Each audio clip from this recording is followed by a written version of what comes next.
Hola, hola, muy buenas tardes, amigas y amigos de Fuerte y Claro. Bienvenidos a este su espacio aquí en la República. Como todas las tardes, los acompaño por acá, Manuela Camacho. Hoy, jueves 12 de marzo, vamos a hablar de dos temas principales y hacerle seguimiento a una grave denuncia que ya veníamos hablando desde ayer, que involucra lamentablemente a dos suboficiales de la policía que han sido implicados en un lamentable caso de abuso sexual en Tacna. Sobre eso vamos a hablar en solamente breves instantes, pero vamos primero con la franja electoral. Soy Johnny Lescano, candidato presidencial del nuevo partido Cooperación Popular. Por la crisis moral y política que vive nuestro país, es urgente cumplir el Amaqueya Amazúa Mayuya. No seas ladrón, mentiroso ni ocioso. Estas normas de buen gobierno las cumplí cuando fui congresista. Este 12 de abril marca el círculo de colores de Cooperación Popular.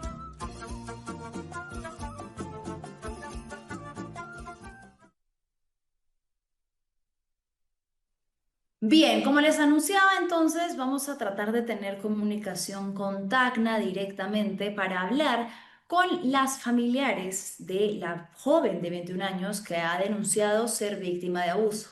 Pero antes de ese tema, yo tenía ya planeado desde que sucedió esto abordar un ratito un tema que me parece que tiene que ver con cultura, con peruanidad y que pone un debate muy interesante en el centro de la mesa.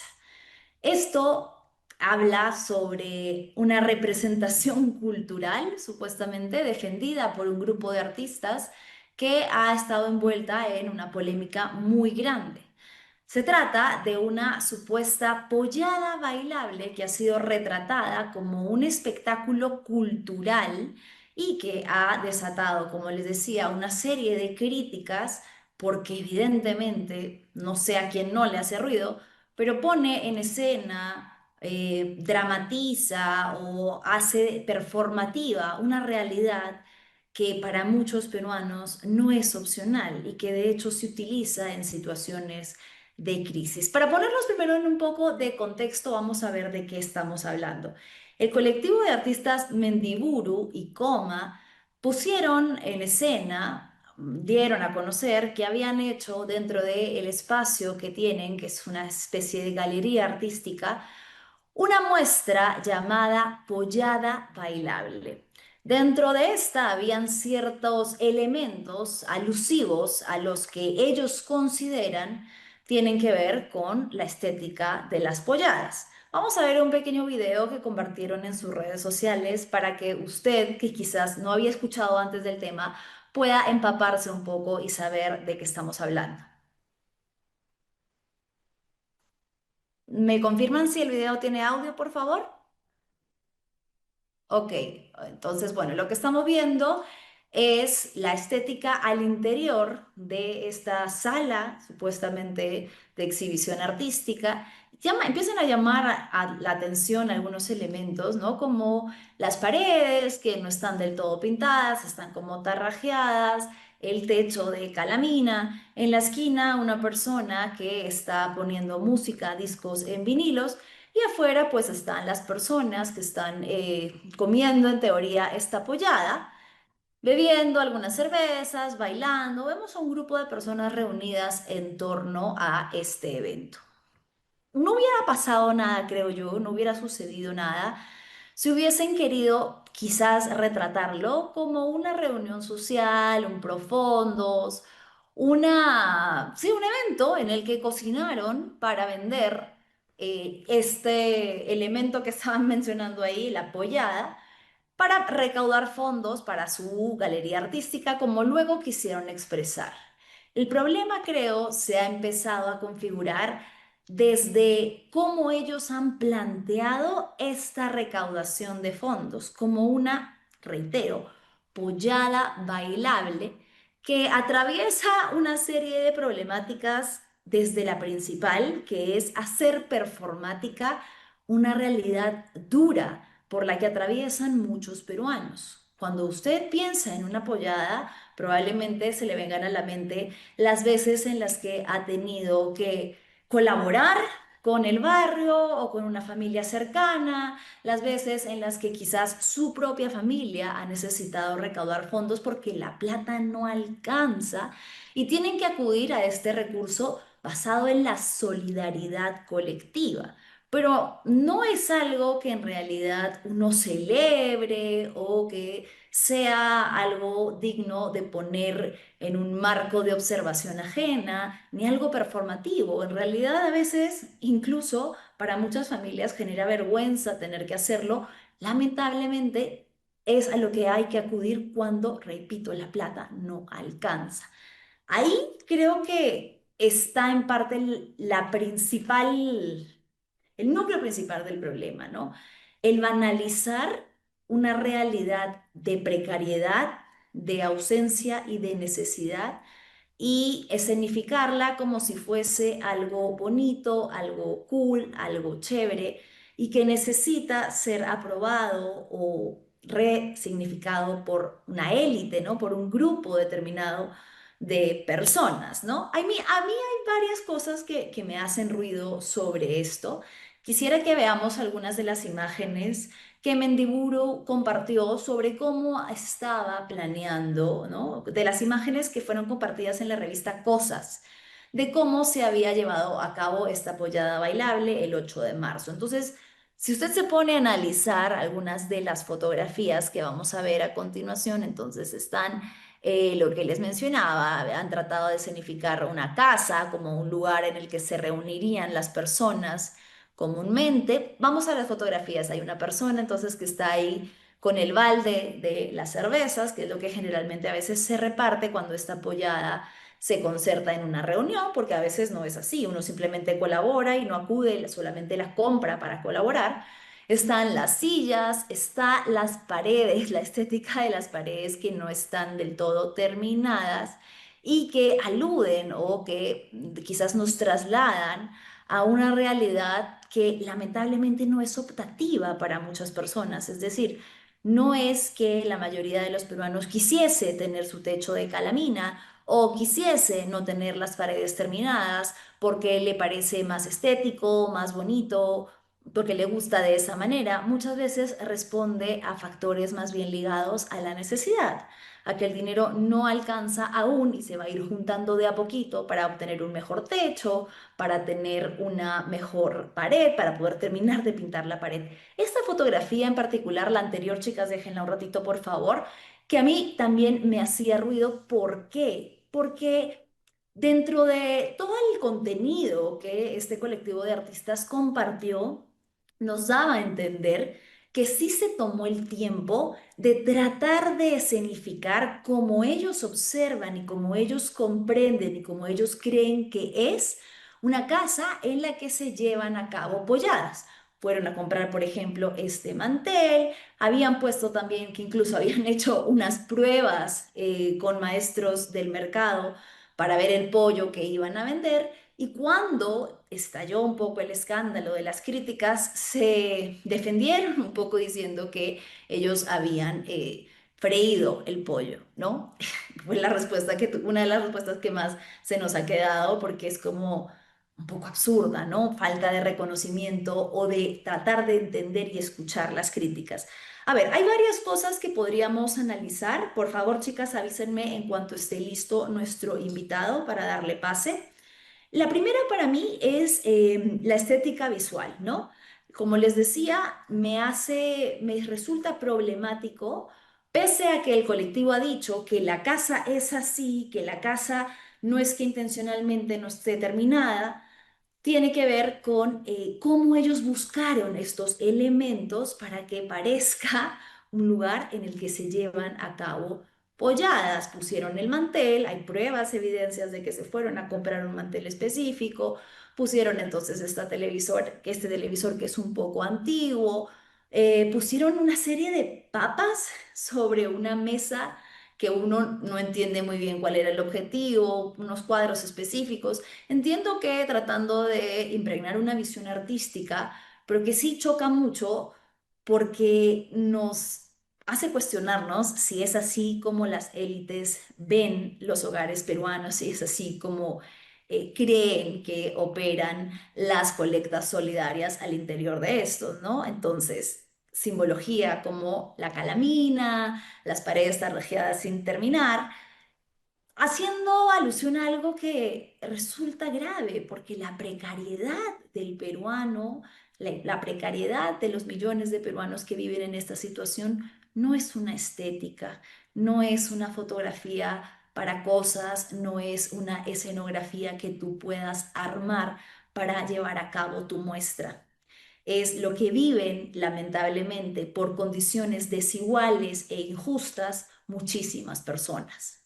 Lo segundo que también me parece problemático es la plataforma que escogieron para dar a conocer esta muestra artística, ¿no? La revista Cosas. Seamos sinceros, ¿a quién apela la revista Cosas? ¿Para quién está escrita la revista Cosas? ¿Quiénes consumen la revista Cosas? Si supuestamente dentro de los argumentos que este colectivo de artistas da, señala que estaba tratando de revalorizar el significado de la solidaridad colectiva, de las polladas como una muestra de lucha y de resistencia, sí nos hace cuestionarnos, ¿para quién? ¿Para quién querían escenificar eso? Porque las personas que generalmente recurren y acuden a polladas, dudo mucho que sean las que consumen la revista Cosas. O al menos ustedes creyeron eso, quizás, no me hace mucho sentido. Y esto ya va enlazado con un segundo punto que explica el por qué esto resulta grave. Es el término de revalorizar, de reapropiarse, ¿no? ¿Revalorizar para quién? Porque estas muestras de solidaridad y las polladas y estos eventos ya tienen un valor per se, ya son valiosos en sí mismos, porque muchas veces paran la olla para las familias, muchas veces son los que hacen que una vecindad logre arreglar algo que no funciona y para lo que no tienen los suficientes recursos. Muchas veces son los que logran que se tapen huecos en la pista, allí donde no llega el Estado. Muchas veces son las polladas que se arman dentro del colegio para la compra de útiles o de algún tipo de elemento que el colegio público no les está brindando. Entonces, esto ya tiene un valor. El utilizar esta palabra de revalorizar sí resulta compleja porque nos hace pensar, ¿revalorizar para quién? ¿Ante los ojos de quién tiene que tener valor una pollada? Sí, como repito, ya la tiene per se para las personas que acuden a esta como un recurso válido y legítimo de solidaridad colectiva, ¿no? Y esto nos hace pensar cuando los elementos de la cultura popular parece que necesitaran una aprobación de un determinado grupo de ciudadanos o de ciudadanos que pertenecen a una élite o a una clase social, socioeconómica distinta. Pasa mucho, por ejemplo, con lo que sucedió con el tema de Anissa Manés, con los diseños de la Amazonía, con las carteras que también estuvieron en todo el tema de la polémica cuando salieron revalorizadas supuestamente por una diseñadora y que son las que se utilizan para ir al mercado comúnmente y que claro, que el costo evidentemente se triplica, se cuatriplica muchas veces cuando supuestamente se le añade este valor agregado de que es aceptado por la élite. Una élite y un sector que además está muy alejado de las personas que apelan a este recurso y que son quienes lamentablemente discriminan, racean, cholean, hasta que la cultura les resulta bonita para un cuadro, para una cartera, para ponerlo dentro de un restaurante. Y ese es el problema, que la brecha de desigualdad es demasiado grande y que siguen existiendo diferencias sociales, culturales, estructurales, que sigue existiendo en el Perú el racismo, el clasismo, el cholear al otro, generalmente a quien acude a este tipo de recursos, pero luego utilizar esa misma estética, esa misma naturaleza para hacerlo parecer cool y bonito cuando lo ejerce otro tipo de personas. Ese creo que también forma parte del problema. algo tiene que ser bonito necesariamente cuando está en una pasarela o cuando ahora cuesta $1000 o cuando las élites entonces lo empiezan a utilizar como parte de su estética. Y lo otro, que también resulta muy problemático, tiene que ver con la historia que tiene que ver con las polladas. Y para esto quería traer a la memoria una imagen, no sé si me la pueden poner, querido Switcher, por favor, de aquello que sucedió durante la matanza de Barrios Altos. Esto, sí, justamente esto. La matanza de Barrios Altos, para quien no lo recuerde, el caso de Barrios Altos se llevó a cabo durante una pollada precisamente que habían convocado los vecinos de Barrios Altos para poder arreglar un problema que tenían con el desagüe de la quinta. Entonces organizaron esta pollada bailable en la que la dinámica es la que ustedes ya conocen.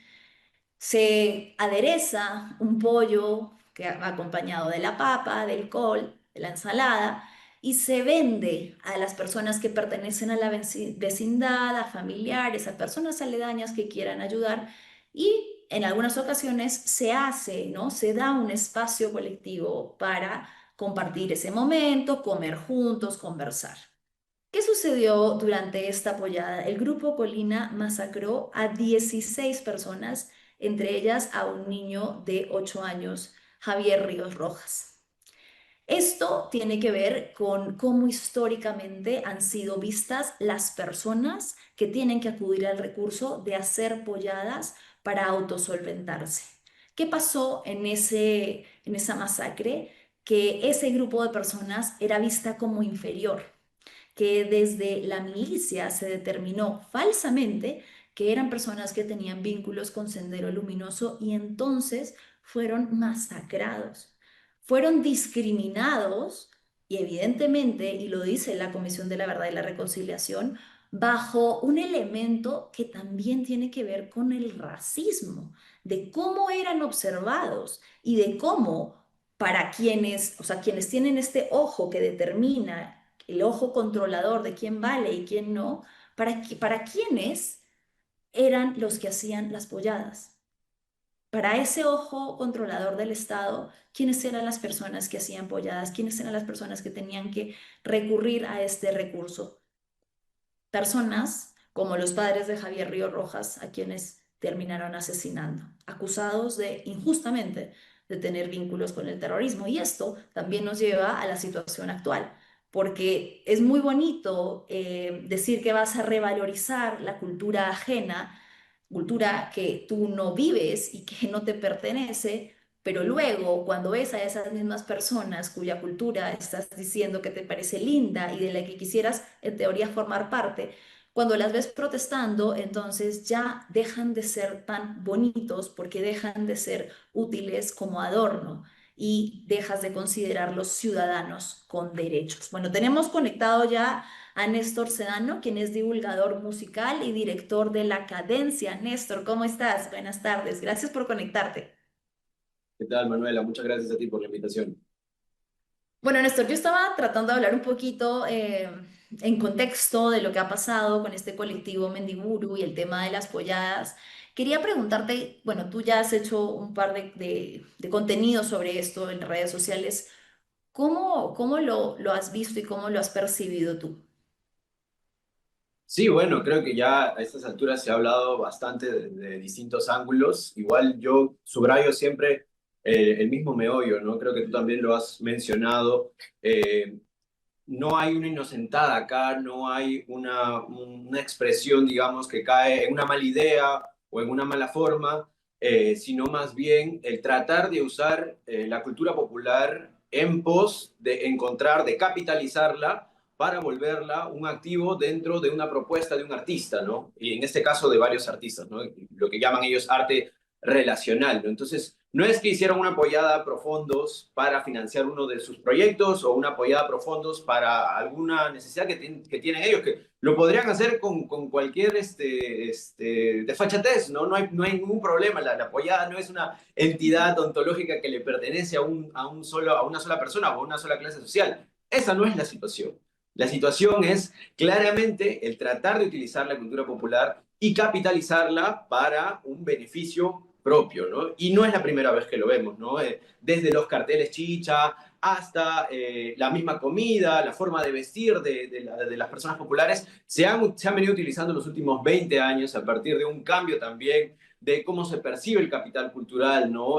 Multiétnico, de distintos estratos sociales. Ahora eso también tiene un valor, sobre todo a los ojos desde Europa, desde Estados Unidos, donde se puede encontrar que lo cultural de Latinoamérica, de Asia, de África, sobre todo desde los sectores populares, es exótico, es interesante, es valioso. Entonces ahí es donde encuentran estos mediadores, digamos, sobre todo de las élites culturales de estos países, que justamente aprovechan eso, que no pueden acceder directamente los espacios de Europa y de Estados Unidos para ser de alguna forma el embudo o los traductores de estas expresiones culturales, ¿no? Claro, creo yo que no hubiera habido ningún problema si quizás se hubiese manejado incluso como una apoyada interna para, como según ellos mismos han dicho, una actividad de recaudar fondos y podían haber hecho una frejolada, una apoyada, lo que quisieran, un espacio de compartir entre ellos.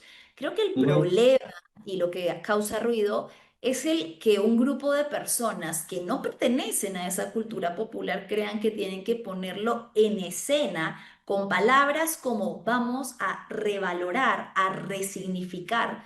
Para mí, no sé cómo lo ves tú, pero es un poco como quiénes son ustedes o qué potestad tienen de resignificación de aquello que ya tiene un valor y un significado.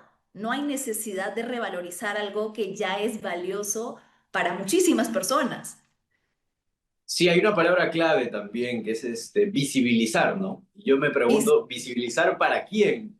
¿Visibilizar para quiénes? Porque, de nuevo, vamos al mismo discurso, ¿no? No, de nuevo, y esto sí hay que ser muy claros, no es la apoyada en sí misma, la acción de recaudar fondos mediante cocinar. Definitivamente no estamos hablando, o la crítica no va por ese lado, ¿no? Sino más bien de tratar de utilizar un aparato económico, político, cultural como es la apoyada para capitalizarlo a partir de traducirlo como arte relacional y venderlo hacia espacios que justamente consuman este tipo de propuestas, ¿no? Esa es la crítica de fondo. Y de nuevo, pasa no solamente con el tema de las polladas, sino ha pasado ya en los últimos 15, 20 años. Recuerdo con mucho cariño este artículo de Panfleto, ¿no? Donde Fernando Ríos, gran antropólogo, menciona también cómo una mototaxi se pierde y termina en una exposición de barranco, ¿no? Y cosas de muy mal gusto, como poner esteras, por ejemplo, dentro de una galería de arte y de alguna forma jugar o performar, como utilizan la palabra, desde esos espacios a pertenecer a las zonas populares, es de una frialdad y de una lejanía muy lamentable, ¿no? Muy lamentable, muy limeña también, hay que decirlo. claro. Hay otra palabra que creo que también es complicadita, que es la experiencia, ¿no? Dentro de los descargos que ha dado Mendiburu, ellos han dicho que nunca fue su intención utilizarla. Sin embargo, aquello que hicieron el 8 de marzo fue invitar a personas a vivir la experiencia de una pollada bailable, una experiencia que quizás dentro de sus núcleos amicales, sociales, no vivirían de esa manera.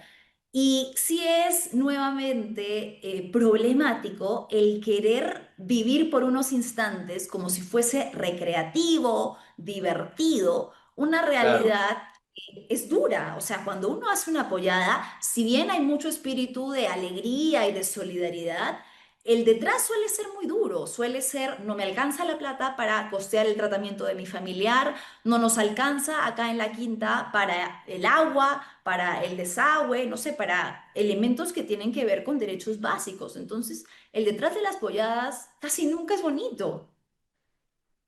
Sí, no, definitivamente. De nuevo, yo subrayo, había tantas personas en la organización de este evento y a nadie se le ocurrió que era muy mala idea performar por un día, ser parte de la población vulnerable de este país, ser parte de la inseguridad alimentaria de este país, de pensar que podía ser bien aceptado jugar a ser pobre por un día, ¿no? Y al día siguiente continuar con tu vida normal y sobre todo, y esto también es clave para entender toda esta crítica, ellos han aparecido en la revista Cosas, ¿no? Entonces, creo que decía, ¿no? Dios perdone el pecado, pero no el escándalo.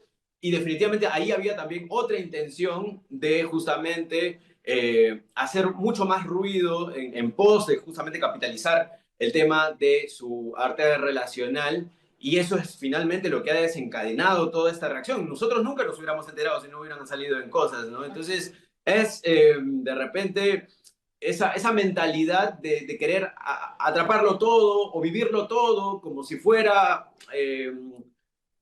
una cosa que pudieras ponerte, quitártela con esa facilidad cuando se sabe que para moverse socialmente, sobre todo en una ciudad tan dura como Lima, puede tomar generaciones o a veces nunca va a pasar, ¿no? Simplemente vas a mantenerte en una situación de vulnerabilidad toda tu vida, ¿no? Entonces, de nuevo, para mí es una situación muy, muy penosa y de muy mal gusto, ¿no?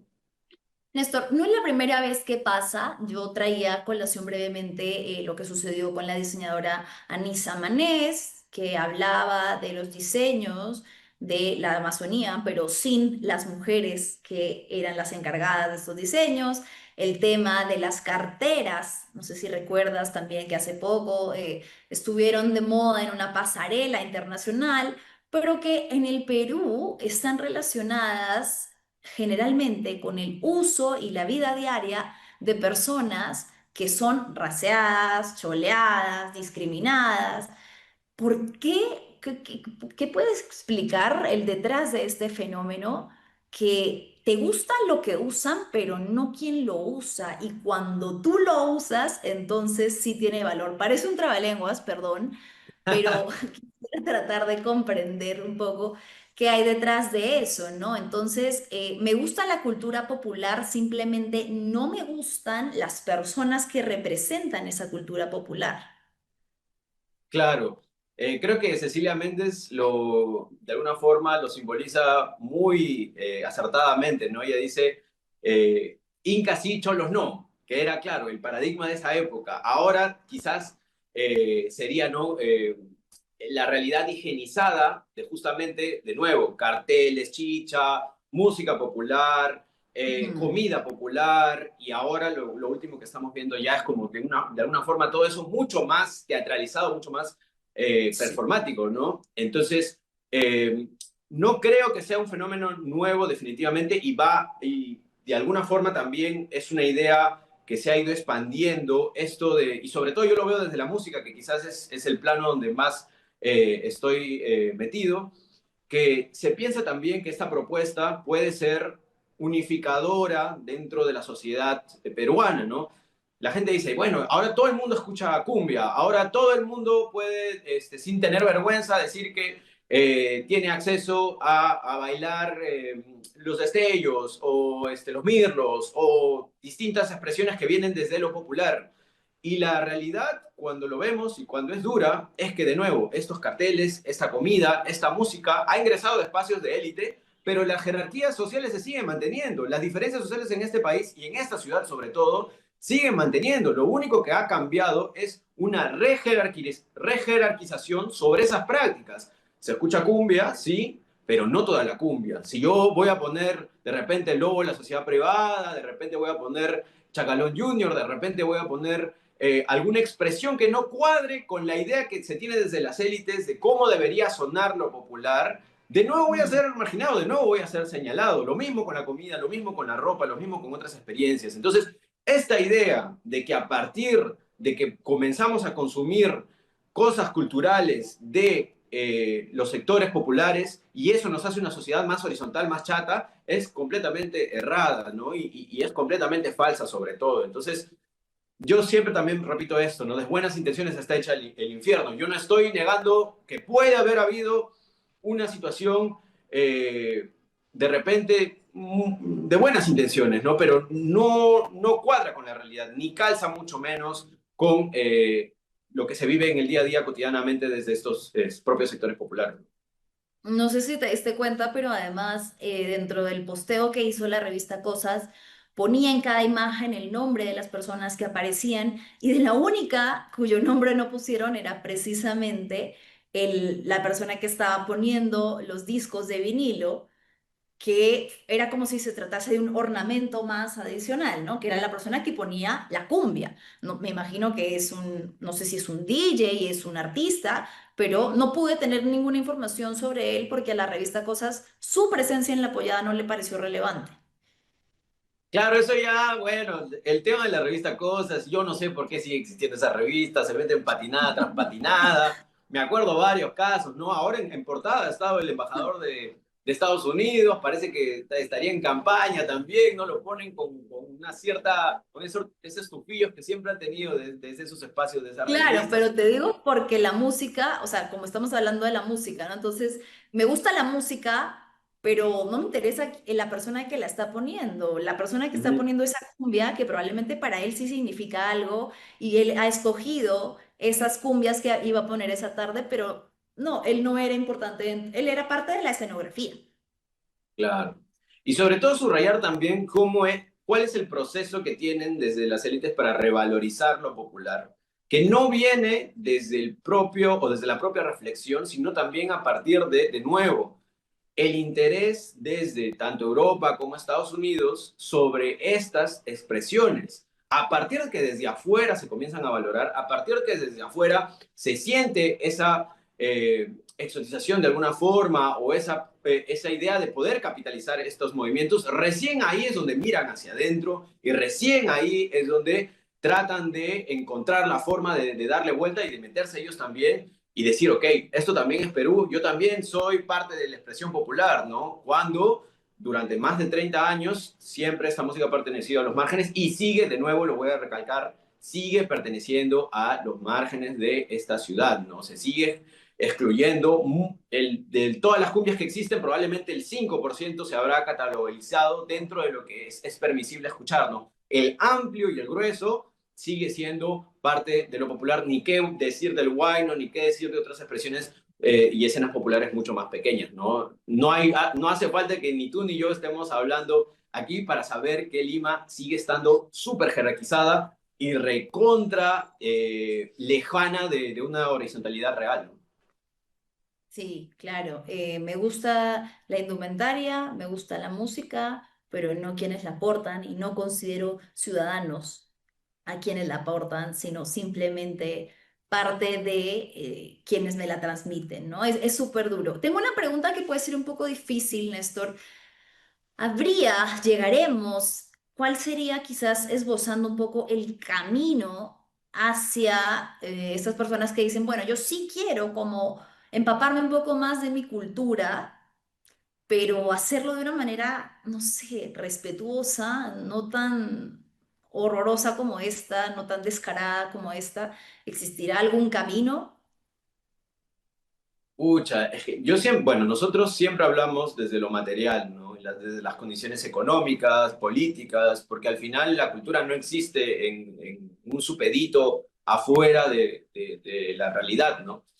Siempre está condicionada y en tanto Lima siga estando así de jerarquizada, así de separada, estos choques van a continuar, ¿no? Van a continuar, incluso cuando hay estas pequeñas grietas, estos pequeños permeos donde parece que lo popular de alguna forma toma un espacio central, sigue volviendo a aparecer la jerarquía y sigue tratando de diferenciarse el que está más arriba, el que está más abajo, incluso dentro de la misma clase media, ¿no? Se siguen señalando, con unos compañeros también hablamos, el cono de arriba y el cono de abajo, ¿no? Como también los conos ahora han agarrado esa posición de jerarquizarse. Es una conversación muy interesante que seguro tendremos en otra ocasión, pero es así, ¿no? Lima es muy, muy dura de intentar congeniar en tanto estas diferencias estructurales, económicas y políticas sigan con esa posición. Sí, creo que si alguien quisiera empezar a hablar de la reducción de esas brechas, no tendría que hacerlo desde lo material, sino desde aquello que concebimos como las diferencias socioculturales, ¿no? Que tanto trabajan en sus entornos por no tolerar la discriminación, por no tolerar el racismo, qué tanto cholean o no cholean las personas cuando las ven o no las ven, qué tanto conciben a las demás personas, ciudadanos, tan igual que ellos, ¿no? Creo que habría que empezar por ahí antes que hacer muestras que revaloricen el ají y el pollo y la cartera y el póster y la música. Eso es secundario. Más importante es qué tanto trabajas para reducir en la vida real esas brechas con las personas que tú mismo percibes distintas a ti. Néstor, muchísimas gracias. Muchas gracias, Tim. Y más bien, Manuel, rapidito nada más, antes de Oh, que me retire, quería recordar nada más a mi gran vecino y gran amigo, el gran truco, Eduardo Ruiz, que se está cumpliendo un mes más de su lamentable desaparición que digo, el asesinato por el Estado, y que lamentablemente se sigue exigiendo justicia sin ningún atisbo desde el espacio oficial de que tengamos una respuesta. Siempre lo vamos a recordar y siempre lo vamos a tener presente. El señor Gerí sigue caminando por la calle como si nada hubiera pasado y para mí eso sí es una situación recontra lamentable. Eh, un gran saludo y un gran abrazo para sus amigos y para su familia que van a seguir exigiendo justicia hasta el final. hemos acompañado a la lucha, hemos acompañado a su padre que está en compañía del estudio Arbizu Gamarra y esperemos entonces que se obtenga pronto justicia. Te agradecemos el recordatorio y tu presencia, Néstor, siempre tan importante. Que siga la cadencia, por favor. Muchas gracias, Manuela. Buenas tardes. Gracias, Néstor. Bien, bueno, creo que lo ha dicho muchísimo más claro de cualquier intento de idea que yo haya tratado de esbozar. Simplemente no es que la apoyada le pertenezca a un grupo de personas específico, es decir, no es que este acto solidario de compartir solo le pertenezca a unas personas y a otras no. El problema está cuando tratas de poner en escena y hacer performativo con palabras como visibilizar, revalorizar algo que ya tiene valor per se para muchas personas y que el valor que tiene para ellos, de hecho, es muy distinto al que tú le estás tratando de dar, porque generalmente, pese a que sí hay solidaridad, alegría, no es una fiesta, no es una puesta en escena, no es una muestra artística. Es una situación dura que trae detrás mucha carencia, mucha precariedad y la búsqueda colectiva por solucionar un problema para el que la plata no alcanza. Eso es grave y es triste. Y el querer usarlo para ponerlo en la revista Cosas es, de cierta manera, banalizar la pobreza, la precariedad y la necesidad que viene detrás de las polladas bailables. Creo que ese es, en esencia, el problema de esto. Lamentablemente, bueno, para ya cerrar, tenemos un comunicado que dio este grupo de artistas, Mendiburu y Coma, que no ha sido muy, no ha partido mucho del reconocimiento, ¿no? Como decir, ok, quizás la intención fue buena, pero comprendemos desde diversas voces que ya nos lo han tratado de decir que no fue la mejor manera de ejecutarlo. No logro leer muy bien lo que dice ahí.